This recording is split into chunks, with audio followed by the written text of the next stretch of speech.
पिछले दिनों केंद्रीय विज्ञान और प्रौद्योगिकी, पृथ्वी विज्ञान और स्वास्थ्य एवं परिवार कल्याण मंत्री डॉक्टर हर्षवर्धन ने जोधपुर में एक जल नवाचार केंद्र का उद्घाटन किया।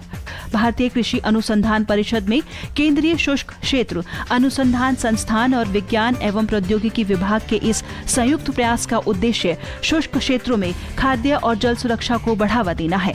इस मौके पर केंद्रीय मंत्री ने एक सूक्ष्म औद्योगिक परिसर का भी शुभारंभ किया।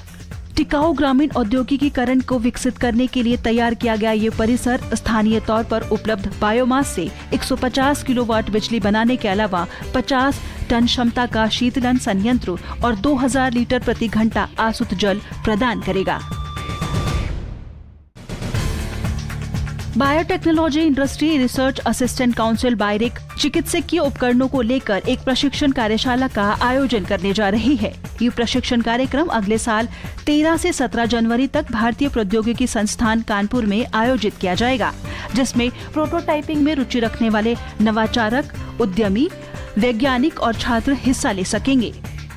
ये कार्यक्रम बेहतरीन नवाचारों का प्रदर्शन और इस क्षेत्र के विशेषज्ञों और परामर्शदाताओं से मिलने का एक मौका देगा।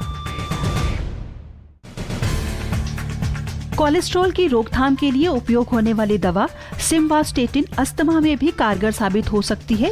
नई दिल्ली स्थित CSIR जीनोमिकी और संविद जीव विज्ञान संस्थान के शोधकर्ताओं द्वारा किए गए एक अध्ययन के मुताबिक सिम्वास्टेटिन कोशिकीय संचार को प्रभावित करने वाली एक्सोसोम पुटिकाओं के स्रव को नियंत्रित कर सकती है।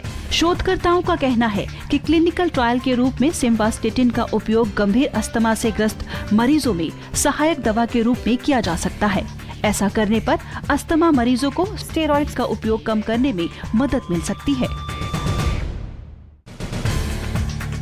जेट स्ट्रीम की तरंगों से धरती पर गर्म हवाओं का 20 गुना खतरा बढ़ रहा है। नेचर क्लाइमेट चेंज पत्रिका में प्रकाशित ताज़ा शोध के मुताबिक उत्तरी ध्रुव से बहने वाली तेज हवा की नदी से उत्पन्न होने वाली 2 नई तरंगों की पहचान की गई है, जो गंभीर गर्म हवाओं का खतरा बढ़ा सकती है। इन तरंगों को वेब 5 और वेब 7 के नाम से चिन्हित किया गया है। शोधकर्ताओं के मुताबिक इन तरंगों से एशिया से लेकर यूरोप तक कृषि क्षेत्र में गंभीर खतरा पैदा हो गया है। वक्त है एक और छोटे से ब्रेक का, लेकिन आप कहीं जाइएगा नहीं, हम अभी लौटते हैं। 17 दिसंबर 1908 को मशहूर अमेरिकी रसायनज्ञ विलर्ड फ्रैंक लिबी का जन्म हुआ। विलर्ड द्वारा दी गई कार्बन 14 यानी रेडियो कार्बन डेटिंग तकनीक पुरातत्वविदों, मानव विज्ञानी और पृथ्वी वैज्ञानिकों के लिए एक मूल्यवान उपकरण साबित हुई। लिबी एक रेडियो केमिस्ट्री, खासकर हॉट एटम केमिस्ट्री, ट्रेसर तकनीक और आइसोटोप ट्रेसर के विशेषज्ञ के रूप में काम करते थे। 1952 में उन्होंने चारकोल में रेडियो आइसोटोप के विश्लेषण के आधार पर निर्धारित किया कि स्टोनहेंज की आयु 1848 वर्ष ईसा पूर्व थी। अपने कार्यों के लिए उन्हें 1960 में रसायन विज्ञान के लिए नोबेल पुरस्कार से सम्मानित किया गया।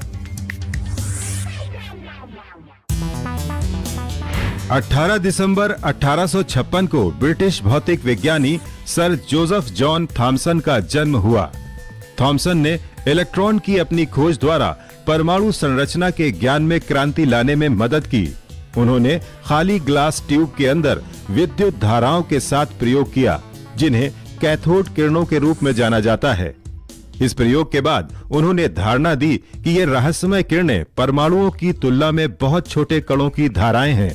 थॉमसन ने इन कणों को कॉर्पस्कल्स का नाम दिया और कहा कि वे परमाणुओं के सभी पदार्थ बना सकती हैं। यह ऐसा समय था जब परमाणु के अंदर कणों की कल्पना करना चौंकाने वाला था, जबकि ज्यादातर लोग सोचते थे कि परमाणु अविभाज्य है और पदार्थ की सबसे मूलभूत इकाई है। 19 दिसंबर 1873 को भारतीय वैज्ञानिक राय बहादुर सर उपेंद्रनाथ ब्रह्मचारी का जन्म हुआ। उपेंद्रनाथ अपने समय के मशहूर चिकित्सक थे। 1922 में उन्होंने यूरिया स्टिबेमाइन का संश्लेषण किया और निर्धारित किया कि ये काला जार के उपचार के लिए उन पदार्थों का एक अच्छा विकल्प है जिनमें एंटीमनी होता है। उनकी खोज से भारत में हजारों लोगों की जान बची, विशेष रूप से असम के पूर्ववर्ती प्रांत में।